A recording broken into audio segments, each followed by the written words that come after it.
Hebrews 11. And now faith is the assurance of things hoped for, the conviction of things not seen.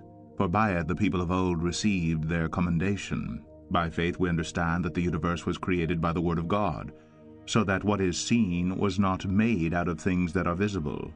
By faith Abel offered to God a more acceptable sacrifice than Cain, through which he was commended as righteous, God commending him by accepting his gifts. And through his faith, though he died, he still speaks. By faith Enoch was taken up so that he should not see death. And he was not found because God had taken him. Now before he was taken he was commended as having pleased God. And without faith it is impossible to please him, for whoever would draw near to God must believe that he exists, and that he rewards those who seek him. By faith Noah, being warned by God concerning events as yet unseen, in reverent fear constructed an ark for the saving of his household. By this he condemned the world and became an heir of the righteousness that comes by faith. By faith Abraham obeyed when he was called to go out to a place that he was to receive as an inheritance. And he went out, not knowing where he was going. By faith he went to live in the land of promise, as in a foreign land, living in tents with Isaac and Jacob, heirs with him of the same promise. For he was looking forward to the city that has foundations, whose designer and builder is God. By faith Sarah herself received power to conceive, even when she was past the age, since she considered him faithful who had promised. Therefore from one man, and him as good as dead, were born descendants as many as the stars of heaven, and as many as the innumerable grains of sand by the seashore.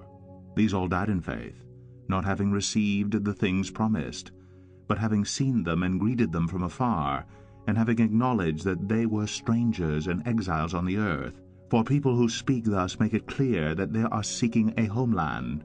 If they had been thinking of that land for which they had gone out, they would have had opportunity to return. But as it is, they desire a better country, that is, a heavenly one. Therefore God is not ashamed to be called their God, for he has prepared for them a city. By faith Abraham, when he was tested, offered up Isaac, and he who had received the promises was in the act of offering up his only son, of whom it was said, "Through Isaac shall your offspring be named." He considered that God was able even to raise him from the dead, from which, figuratively speaking, he did receive him back. By faith Isaac invoked future blessings on Jacob and Esau. By faith Jacob, when dying, blessed each of the sons of Joseph, bowing in worship over the head of his staff. By faith Joseph, at the end of his life, made mention of the exodus of the Israelites, and gave directions concerning his bones. By faith Moses, when he was born, was hidden for 3 months by his parents, because they saw that the child was beautiful, and they were not afraid of the king's edict. By faith Moses, when he was grown up, refused to be called the son of Pharaoh's daughter, choosing rather to be mistreated with the people of God than to enjoy the fleeting pleasures of sin. He considered the reproach of Christ greater wealth than the treasures of Egypt, for he was looking to the reward. By faith he left Egypt, not being afraid of the anger of the king, for he endured as seeing him who is invisible. By faith he kept the Passover and sprinkled the blood, so that the destroyer of the firstborn might not touch them. By faith the people crossed the Red Sea as if on dry land, but the Egyptians, when they attempted to do the same, were drowned. By faith the walls of Jericho fell down after they had been encircled for 7 days. By faith Rahab the prostitute did not perish with those who were disobedient, because she had given a friendly welcome to the spies. And what more shall I say? For time would fail me to tell of Gideon, Barak, Samson, Jephthah, of David and Samuel and the prophets, who through faith conquered kingdoms, enforced justice, obtained promises, stopped the mouths of lions, quenched the power of fire, escaped the edge of the sword, were made strong out of weakness, became mighty in war, put foreign armies to flight.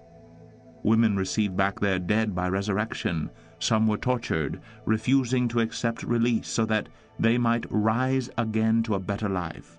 Others suffered mocking and flogging, and even chains and imprisonment. They were stoned, they were sawn in two, they were killed with a sword. They went about in skins of sheep and goats, destitute, afflicted, mistreated, of whom the world was not worthy, wandering about in deserts and mountains, and in dens and caves of the earth. And all these, though commended through their faith, did not receive what was promised, since God had provided something better for us, that apart from us they should not be made perfect.